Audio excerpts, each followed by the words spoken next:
1995 વાળો જે પરિપત્ર આવ્યો ખેડૂત ખરાઈનો એ શું છે એક્ઝેક્ટલી? 1995 વાળા એટલે એવું છે કે પહેલાં એવું હતું કે તમારે જો ખેડૂતો હોય ને તો તમારે ખેડૂતનું પ્રમાણપત્ર આપવું જ પડે. જ્યારે પણ તમે કોઈ ખેતીની જમીન ખરીદો છો તો એ પ્રમાણપત્ર હોય તમારી જોડે તો જ તમારી નોંધ પ્રમાણિત થાય અને તમે ખાતેદાર તરીકે જે તે જમીન તમે ખરીદો છો એની અંદર એન્ટર થઈ શકો. પણ જે રિસેન્ટલી પરિપત્ર આવ્યો એમાં ક્લિયરલી મેન્શન છે કે જો તમારું 1995 પછીના રેકોર્ડ્સ મેન્ટેન થાય છે, 1995 પછી તમે કોઈ પણ ખેતીની જમીન ધારણ કરો છો તો તમારે ખેડૂત ખરાઈના પ્રમાણપત્ર લેવાની જરૂર નથી હોતી. તમે ખાલી ને ખાલી રેકોર્ડ્સ પર જેટલા રેકોર્ડ્સ છે એના આધારે તમે જે તે જગ્યાએ જમીન લો છો એ રેકોર્ડ્સ તમે ખાલી આપી દો તો પણ તમારું ખેડૂત તરીકે નામ ચડી જશે. જનરલી આપ એટલા ટાઈમથી પ્રેક્ટિસ કરો છો, આપના પાસે કઈ ટાઈપના કેસીસ આવે છે? મારી પાસે જો જનરલી કેસીસ વિચારવા જાઓ ને તમે તો કેવું જમીન ને મિલકત બેનું જ હું કામ કરું છું એટલે એના રિલેટેડ જ મારી પાસે કેસીસ આવતા હોય. એટલે મિલકત હોય એટલે મેજરલી પ્રોબ્લેમ્સ તો આ જ બધા આવતા હોય. ઇન્વેસ્ટમેન્ટ કરી દીધું હોય, નોમિનલ કોઈ ટ્રાન્ઝેક્શન અમુક અમાઉન્ટો મોટી આપી દીધી હોય પણ કોઈ જ ડોક્યુમેન્ટના નામે ઝીરો, કશું જ ના કરાયું હોય. પછી જે પોતાની સેફટી માટે જ્યારે પણ આવે ત્યારે કાં બિલ્ડર ફરી ગયા, બિલ્ડર આ તો બિલ્ડર થ્રુ કામ થઈ ગયું. એ સિવાય જનરલી પર્સન વચ્ચે પણ થતું હોય કે જ્યારે રીસેલ થતી હોય પ્રોપર્ટી એ ડ્યુરેશનમાં પણ લોકોને કેવું થાય કે ડોક્યુમેન્ટો સામેવાળા જે પર્સન હશે ને એમને લાખો કરોડો રૂપિયા આપી દેશે પણ ડોક્યુમેન્ટનો જે નોમિનલ ખર્ચો હોય ને એ કરવા તૈયાર નથી અને એના કારણે જે લોકો હેરાન થતા હોય છે. ગણોતનો કાયદો શું છે?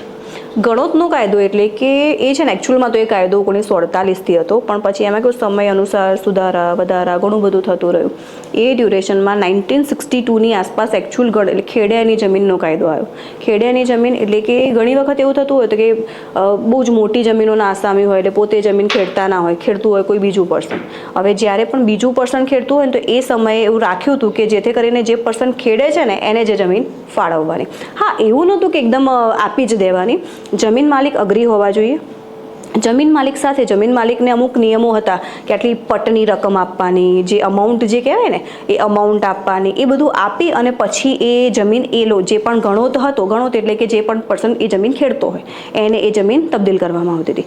પરંતુ જો એ ડ્યુરેશનમાં એવું લખેલું હોય કે તમારે આટલી પટની રકમ ભરવાની પણ એ ડ્યુરેશનમાં જો એ પટની રકમ નથી ભરતા તો એ ડ્યુરેશનમાં એ જે જમીન છે એ જમીન પાછી જમીન માલિક જો ઈચ્છે તો પરત લઈ શકતા હતા. અત્યારે કાયદો એક્ટિવ નથી.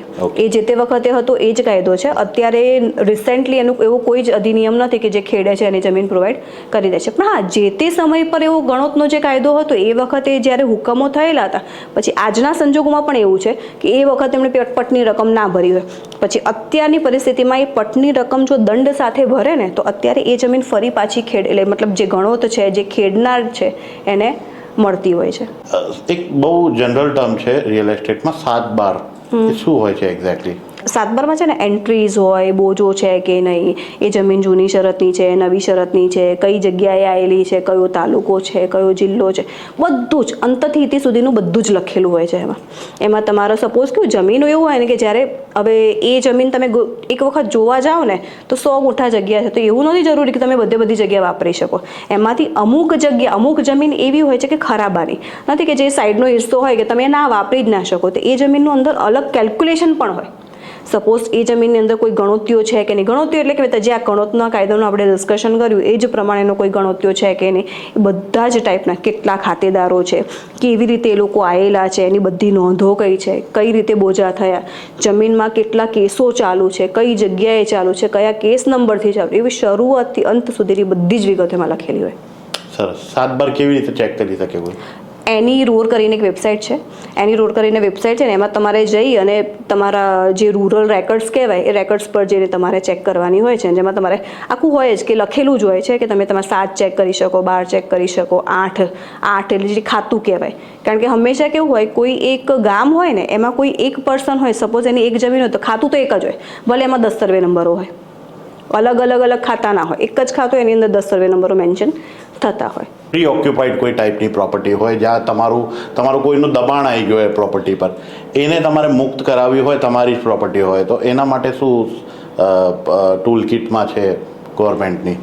દબાણ એટલે કાઇન્ડ ઓફ તમારે કે તમારી જે મિલકત છે બીજા કોઈના કબજામાં છે. આને સીધી ભાષામાં કહીએ તો એ જ રીતે Right. લેન્ડ ગ્રેબિંગ રાઈટ સૌથી સારામાં સારો કાયદો Right. કે સપોઝ તમારી મિલકત છે બીજા કોઈના કબજામાં છે તો તમે કલેક્ટર સમક્ષ અરજી કરી શકો છો, લેન્ડ ગ્રેબિંગની અરજી થાય, એમાં અમુક નોમિનલ ફી જેવું ભરવાનું થતું એ ફી ભરી લે. ફી ભર્યા પછી એ તરફથી આખી એક સમિતિની રચના કરવામાં આવે. એ સમિતિની રચના થાય અને એની પછી સ્થળ પંચનામું થતું હોય ને આખી બધી પ્રોસેસ છે કે જેમાં લોકોના સાક્ષીના નિવેદનો ને બધું ઘણું બધું લેવામાં આવે. અને એ પછી જો ખરેખર એ લેન્ડ ગ્રેબિંગ જેવું છે કે ખરેખર કોઈએ ગેરકાયદેસર કબજો કરેલો છે તો એ સંજોગોમાં કલેક્ટર પાસે એટલી સત્તા છે કે કબજો ખાલી કરાવી શકે છે. જે પણ પર્સને કબજો ગેરકાયદેસર રીતે રાખ્યો છે એની ઉપર FIR પણ થઈ શકે છે. અત્યારે જે રિસેન્ટલી તમે જોવા જાઓ ને તો 2 નવા નિયમો આવેલા છે. કારણ કે છે ને સૌથી મોટો જે મુદ્દો કેવું બની જાય છે કે આજે ગુજરાતમાં એક તો જે ખેડૂત હોય એ જ ખેતીની જમીન લઈ શકે, બીજું કોઈ તો લઈ ના શકે. હવે ખેડૂત જ્યારે ખેતીની જમીન એને લેવી હોય તો ખેડૂત હોવા જોઈએ. ઘણી વખતે કેવું લોકો વર્ષોના વર્ષો પહેલાં ખેડૂત હોય એટલે પણ પછી કેવું ગવર્મેન્ટની જ કોઈ સ્કીમ હોય યા સંપાદનમાં જગ્યા જતી રહી હોય, સંપાદનમાં જગ્યા જતી રહી તો ખેડૂત તરીકે મટી ગયા, ખેતીની જમીન ના લઈ શકે. તો અત્યારે રિસેન્ટલી એવો કાયદો આવેલો છે, એવો પરિપત્ર આવ્યો છે કે જો તમારી જમીન સંપાદનમાં ગયેલી છે તો તમારી પાસે વર્ષનો ટાઈમ છે. અત્યારે તમે વર્ષ સુધી એપ્લિકેશન કરી શકો છો અને પછી એ લોકો કલેક્ટર તમને એક સર્ટિફિકેટ આપશે.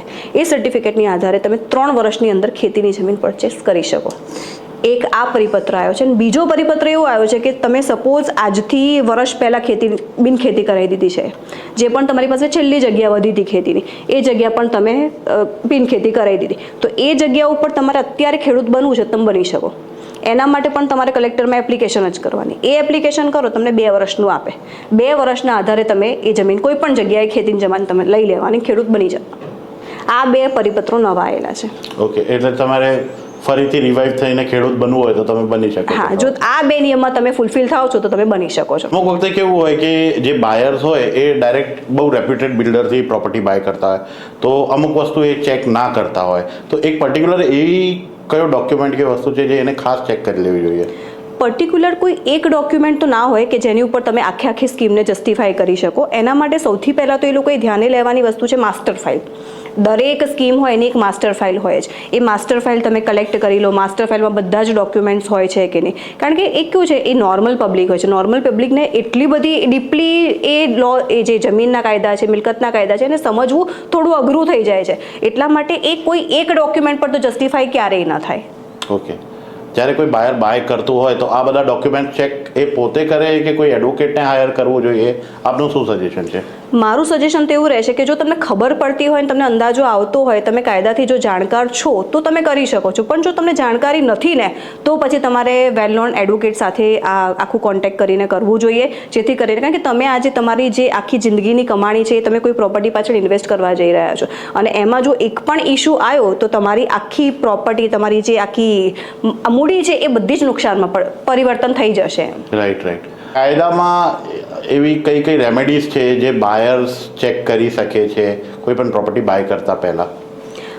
કાયદામાં મેં તમને કીધું ને કે માસ્ટર ફાઇલ છે એ જે ચેક કરવાની રહેતી હોય છે અને માસ્ટર ફાઇલ પ્રમાણે જેમને કે જે એકચ્યુઅલ કન્સ્ટ્રક્શન થયું છે બરાબર છે કે નહીં. કારણ કે હવે કેવું છે સિટીના કાયદા છે, સિટીના કાયદા કારણ કે એમાં મ્યુનિસિપલ કોર્પોરેશન આવી જાય, ઓરડા આવી જાય, એવી રીતે એ આખી ડેવલપમેન્ટ ઓથોરિટીઝ આવી જાય એટલે એના જે જ્યુરિસ્ડિક્શન્સ ને એનું જે કપાત ને બધા આખું અલગ જ થઈ જાય. અને એવું સેમ ટુ સેમ તમે ગામડા બાજુ જાઓ યા નગરપાલિકામાં જાઓ તો એનું ડિસ્ટન્સ થોડું અલગ હોય એટલે તમે પ્રોપરલી એક જસ્ટિફાઈ ના કરી શકો આ વસ્તુને. ઓકે, જ્યારે લેન્ડ બાય કરતા હોય ત્યારે એક મેજર મિસકન્સેપ્શન શું છે જે લોકોમાં હોય છે? સૌથી પહેલાં જો જમીન કોઈ પણ માણસ ખરીદતું હોય ને તો પહેલાં તો એ ચેક કરવાની કોશિશ કરતા હોય છે કે આ જમીન ઓકે છે, એટલે કે એના રેકોર્ડ્સ ઓકે છે કે નહીં, કે પછી એ જૂની શરતની છે, નવી શરતની છે, જેને પણ મળી છે એ એકચ્યુઅલી રીતે જ મળેલી છે ને, એમાં કોઈ ડિસ્પ્યુટ નથી ને કે લાઈક કારણ કે ઘણી વખતે જમીન હોય કે મિલકત હોય ગમે તે કેમ ના હોય પણ ડિસ્પ્યુટ થવાની સંભાવના વર્ષો વર્ષ પછી પણ થતા હોય છે એટલે એ રીઝનથી અવેરનેસ જરૂરી હોય છે.